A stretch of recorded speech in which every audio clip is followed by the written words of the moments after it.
3월 22일 금요일 매일 성경 묵상을 시작합니다. 오늘 함께 나눌 말씀은 마가복음 13장 28절에서 37절입니다. 마가복음 13장 28절에서 37절 말씀을 제가 봉독합니다.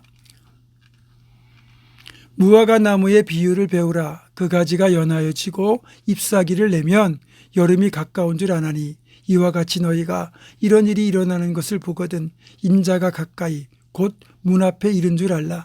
내가 진실로 너희에게 말하노니 이 세대가 지나가기 전에 이 일이 다 일어나리라. 천지는 없어지겠으나 내 말은 없어지지 아니하리라. 그러나 그날과 그때는 아무도 모르나니 하늘에 있는 천사들도 아들도 모르고 아버지만 아시느니라. 주의하라. 깨어있으라. 그때가 언제인지 알지 못함이라. 가령 사람이 집을 떠나 타국으로 갈 때에 그 종들에게 권한을 주어 각각 사물을 맡기며 문지기에게 깨어있으라 명함과 같으니 그러므로 깨어있으라. 집주인이 언제 올는지 혹 저물 때 일는지 밤중 일는지 닭 울 때 일는지 새벽 일는지 너희가 알지 못함이라. 그가 호련히 와서 너희가 자는 것을 보지 않도록 하라. 깨어있으라. 내가 너희에게 하는 이 말은 모든 사람에게 하는 말이니라 하시니라. 아멘. 오늘 본문의 말씀은 시대를 분별하라는 말씀입니다. 우리는 봄이 다가오는 것을 기온의 변화로도 확인하지만 시각적으로 즉 나무에 물이 오르고 아지랑이가 피어오르는 등 그 자연의 변화를 통해서도 확인할 수 있습니다. 그러면서 주님은 이스라엘 지역의 아주 흔한 무화과 나무의 잎을 예로 들면서 시대의 변화를 분별하라고 말씀하십니다. 무화과 나무는 이스라엘 지역 전역에 분포하는 나무로서 보통 다른 나무들이 이른 봄부터 잎을 틔우기 시작하지만 이 무화과 나무는 유독 늦게 잎을 틔웁니다. 그러니까 늦은 봄이 되어서야 잎이 나기 때문에 만약에 무화과 나무에 잎이 돋아나기 시작했다면 여름이 시작되는구나 라는 걸 알 수 있습니다. 그래서 무화과 나무에 잎이 나는 걸 보면 여름 준비를 해야 되죠. 따라서 주님의 이 말씀은 무엇보다 종말의 때 아직 완성되지 않은 하나님 나라의 완성이 가까이 온 것을 분별하라는 말씀입니다. 그러면서 제자들의 이해를 돕기 위해 종들에게 일을 맡겨놓고 떠났다가 갑자기 돌아오게 되는 주인의 비유를 통하여 이를 설명해 주고 있습니다. 그러니까 마태복음과 누가복음에 비슷한 비유가 좀 더 자세하게 나와 있으니까 병행 본문을 참고하시면 되겠습니다. 내용은 이렇습니다. 어느 날 주인이 종들을 불러 각자에게 일을 맡겨놓고 집을 떠나요. 내가 때가 되면 돌아올 것이다 라는 말만 남겨놓고 언제 돌아오겠다는 구체적인 날짜는 알려주지 않았습니다. 주인이 떠나고 한동안은 모든 종들이 열심히 맡겨진 일을 감당했습니다. 그런데 생각보다 주인의 귀환이 늦어지는 겁니다.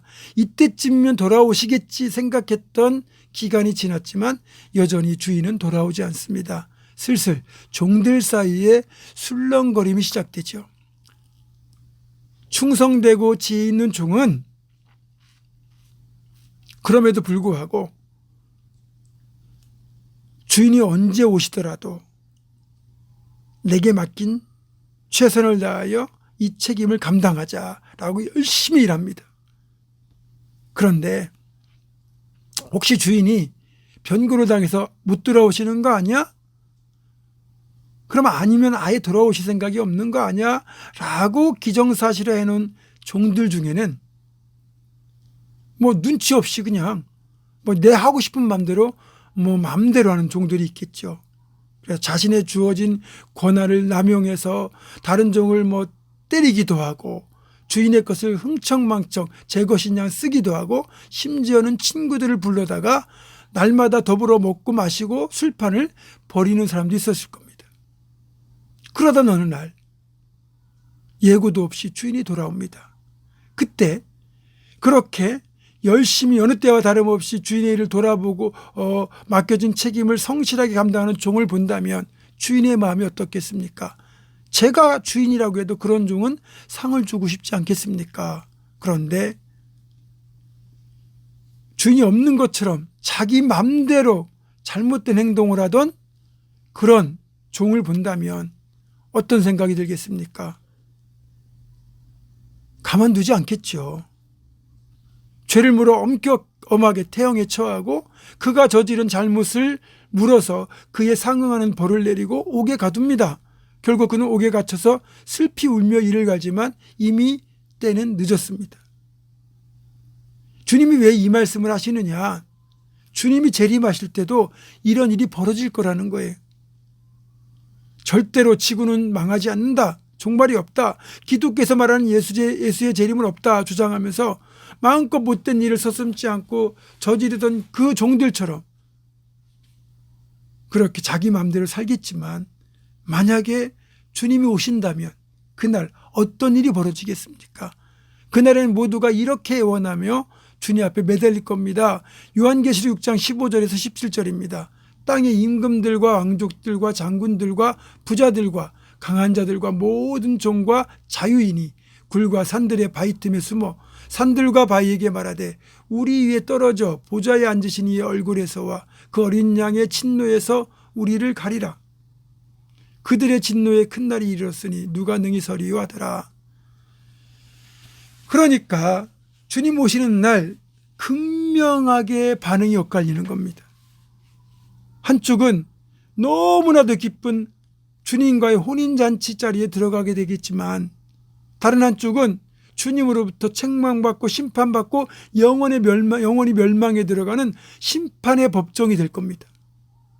여러분은 어느 쪽을 택하시겠습니까? 늘 깨어있어 주님 기뻐하시는 충성 다하다가 주님 오시는 그날 기쁘게 주님과의 혼인잔치에 들어가는 착하고 충성된 종 되시겠습니까? 아니면 언제 주님 오실지 모르고 종말 없다고 착각하면서 흥청망청 되는 대로 내 욕심 채우며 인생 그렇게 마음대로 살다가 주님 오시는 날 그렇게 혼인잔치에 들어가지 못하고 바깥 어두운 데서 슬피 울며 이를 가는 어리석은 사람이 되시겠습니까? 우리 모두 그렇게 끝까지 착하고 충성된 종 되어 주님 오시는 그날 함께 더불어서 우리 모두 혼인잔치에 들어갈 수 있기를 주님의 이름으로 부탁합니다. 기도하겠습니다.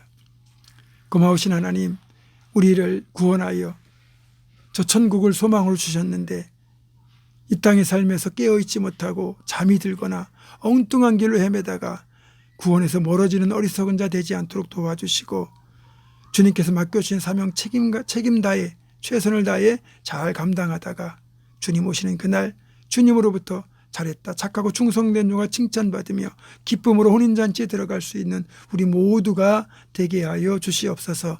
예수님의 이름으로 기도하옵고 이제는 우리 주 예수 그리스도의 은혜와 하나님의 사랑과 성령의 교통하심이 주님 오시는 날까지 변함없이 착하고 충성된 종으로 맡겨주신 사명 잘 감당하기로 결단하는 사랑하는 모든 성도들 이들의 삶과 가정과 생업과 앞날과 우리 교회 위에 지금부터 영원토록 함께 하시옵기를 간절히 축원하옵나이다.